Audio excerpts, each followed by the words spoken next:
నమస్తే, welcome to my channel Lakshmi Ramana recipes. అందరూ ఎలా ఉన్నారండి? బాగున్నారా? ఈరోజు అయితే కాంబినేషన్ ఫుడ్ చాలా అంటే చాలా టేస్టీగా ఉంటుందండి.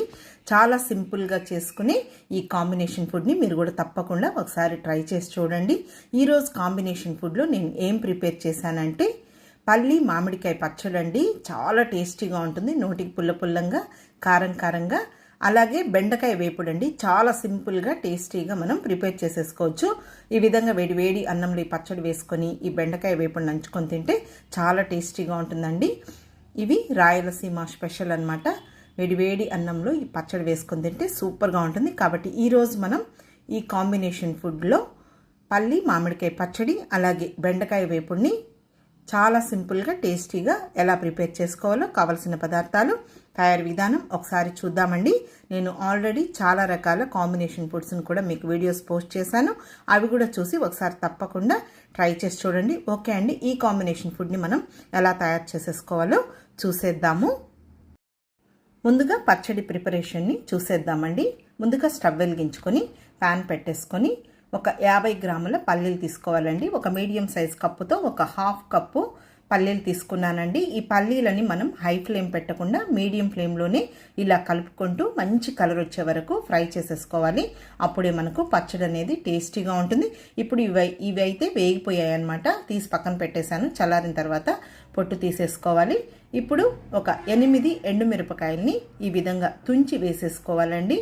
ఇవి కూడా మీడియం ఫ్లేమ్లో 1 నిమిషం ఇలా కలుపుకుంటూ ఫ్రై చేసుకోవాలి. మనం ఎండుమిరపకాయల్ని తుంచి వేయించుకున్నామంటే ఆ విత్తనాలు కూడా వేగి మనకు పచ్చడి అనేది టేస్టీగా ఉంటుంది. ఇప్పుడు ఇందులో రుచికి సరిపడా రాళ్ళుప్పు వేసుకొని ఒకసారి గ్రైండ్ చేసుకున్న తర్వాత ఇంకా పల్లీలు పొట్టు తీసి పెట్టుకున్నాం కదండి, అవి కూడా వేసి జస్ట్ ఒకసారి గ్రైండ్ చేసేసుకొని ఇవి మామిడికాయ ముక్కలండి, పచ్చి మామిడికాయ అనమాట. ఇది బెంగళూరు మామిడికాయ.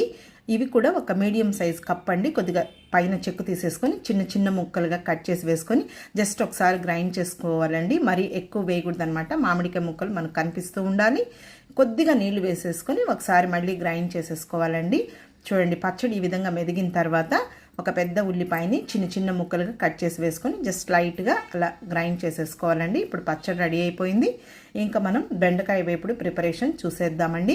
స్టవ్ వెలిగించుకొని ప్యాన్ పెట్టుకొని ఒక 2 టేబుల్ స్పూన్ల నూనె వేసుకొని వేడెక్కిన తర్వాత 1/2 టీ స్పూన్ ఆవాలు, 1/2 టీ స్పూన్ మినప్పప్పు, 1/2 టీ స్పూన్ పచ్చిశనగపప్పు, ఒక 1/4 టీ స్పూన్ జీలకర్ర వేసేసుకొని మీడియం ఫ్లేమ్లో పోపు దినుసుల్ని మంచి కలర్ వచ్చిన వరకు ఫ్రై చేసుకున్న తర్వాత ఒక 2 ఎండుమిరపకాయని తుంచి వేసుకొని అలాగే ఒక మీడియం సైజు ఉల్లిపాయని చిన్న ముక్కలుగా కట్ చేసి వేసుకొని కొద్దిగా కరివేపాకు కూడా వేసేసుకొని ఉల్లిపాయ ముక్కలు జస్ట్ ఒకసారి అలా లైట్గా ఫ్రై అయిన తర్వాత వెంటనే బెండకాయ ముక్కలు వేసేసుకోవాలండి. ఈ బెండకాయ ముక్కలు ఒక 1/2 కేజీ అనమాట. శుభ్రంగా కడిగేసేసుకొని వాటర్ అంతా డ్రైన్ చేసుకున్న తర్వాత ఒక పొడి క్లాత్తో తుడిచేసేసుకొని కొద్దిగా ఈ సైజులో ముక్కలు కట్ చేసేసుకోవాలండి.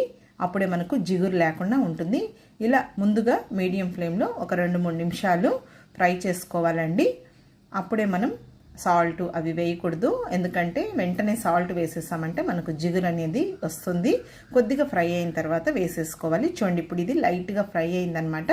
ఇందులో ఒక 1/4 టీ స్పూన్ పసుపు పొడి వేసేసుకొని కొద్దిగా సాల్ట్ వేసుకోవాలండి. మళ్ళీ మనం కారము అవంతా వేసుకుంటాం కదా అండి, అప్పుడు కొద్దిగా వేసుకుంటే సరిపోతుందండి. ఇప్పుడు పసుపు సాల్ట్ వేసేసాం కదా, ఇలా మీడియం ఫ్లేమ్లో కలుపుకుంటూ ఒక 5-6 నిమిషాలు మనం ఈ బెండకాయ ముక్కల్ని ఫ్రై చేసేసుకోవాలండి. మరీ ఓవర్గా ఫ్రై చేయకుండా ఈ విధంగా ఉంటే సరిపోతుందండి. మనకు ఉల్లిపాయ ముక్కలు మంచి కలర్ వస్తాయన్నమాట. సో అప్పుడు వరకు మనం ఈ బెండకాయ ముక్కల్ని ఫ్రై చేసేసుకోవాలి. ఇప్పుడు బెండకాయ ముక్కలు వేగాయి అన్నమాట. ఇందులో ఒక 5-6 వెల్లుల్లి రెబ్బల్ని లైట్గా పొట్టు తీసుకొని కచ్చా పచ్చగా దంచి వేసేసుకొని ఈ వెల్లుల్లి వేసిన తర్వాత 1 నిమిషం ఫ్రై చేసేసుకోవాలండి. ఈ వేపుళ్ళల్లో మనకు వెల్లుల్లి టేస్ట్ అనేది చాలా బాగుంటుందన్నమాట. ఏమి ఎక్కువ మనం మసాలాలు అవన్నీ వేయకున్నా కూడా ఇలా సింపుల్గా చేసేసుకోవచ్చు అనమాట. ఇప్పుడు ఇందులో ఒక 1/2 టీ స్పూన్ కారం పొడి, ఒక 1/4 టీ స్పూన్ ధనియాల పొడి, ఇంకొద్దిగా సాల్ట్ వేసేసుకొని ఇంకా మీడియం ఫ్లేమ్లో ఈ మనం కారము ధనియాల పొడి అవన్నీ వేసాం కదా, 1 నిమిషం మాత్రమే ఫ్రై చేసేసుకుంటే సరిపోతుందండి. హై ఫ్లేమ్ పెట్టామంటే మళ్ళీ మనకు ఈ స్పైసెస్ అనేది మాడిపోతుందన్నమాట. అంటే మనం ఈ వేపుళ్ళు అనేది మనం ఒక్కొక్కసారి ఒక్కొక్క విధంగా ప్రిపేర్ చేసేసుకోవచ్చండి. ఇంకా మనం పచ్చడి చేసాం కాబట్టి కొద్దిగా స్పైసీగా ఉంటుంది కాబట్టి ఎక్కువ ఎక్కువ మసాలాలు లేకుండా ఈ విధంగా చేసేసుకోవచ్చండి. ఒక్కొక్కసారి మనం ఇందులో పొడులు అనేది మార్చి చేసేసుకోవచ్చు. ఇప్పుడు అదంతా కూడా రెడీ అయిపోయింది. స్టవ్ ఆఫ్ చేసేసాను. ఇప్పుడు మనం డిష్ అవుట్ చేసేసుకుందాము. ముందుగా ఒక సర్వింగ్ ప్లేట్ పెట్టేశానండి. పచ్చడి కోసం ఒక కప్పు కూడా పెట్టేశాను. ముందుగా మనం ప్రిపేర్ చేసి పెట్టుకున్న పల్లి మామిడికాయ పచ్చడి అండి. తర్వాత బెండకాయ వేపుడు. మనం చాలా రకాల కాంబినేషన్ ఫుడ్స్ని ప్రిపేర్ చేసేసుకోవచ్చండి. చాలా సింపుల్గా చేసుకున్నా కూడా కొన్ని కాంబినేషన్ ఫుడ్స్ అనేది చాలా రుచిగా ఉంటాయన్నమాట. అలాంటి వాటిల్లో ఈ కాంబినేషన్ ఫుడ్ అండి.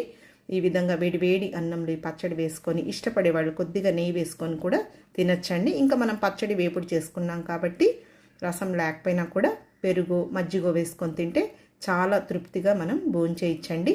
ఇవన్నీ కూడా మనకు తక్కువ నూనెతో టేస్టీగా చేసుకునే రాయలసీమ వంటలండి. కాబట్టి మీరు కూడా ఒకసారి ఈ విధంగా తప్పకుండా ట్రై చేసి ఇలా వేడి వేడి అన్నంతో కానీ రాగి సంగటి కాంబినేషన్తో కూడా రుచి చూడొచ్చండి. ఓకే, ఈ వీడియో మీకు నచ్చితే లైక్ చేయండి, షేర్ చేయండి. కొత్తగా చూస్తున్న వారైతే నా ఛానల్ని తప్పకుండా సబ్స్క్రైబ్ చేసుకోండి. ఇంకొక మంచి వీడియోతో మళ్ళీ కలుద్దాం. నమస్తే అండి.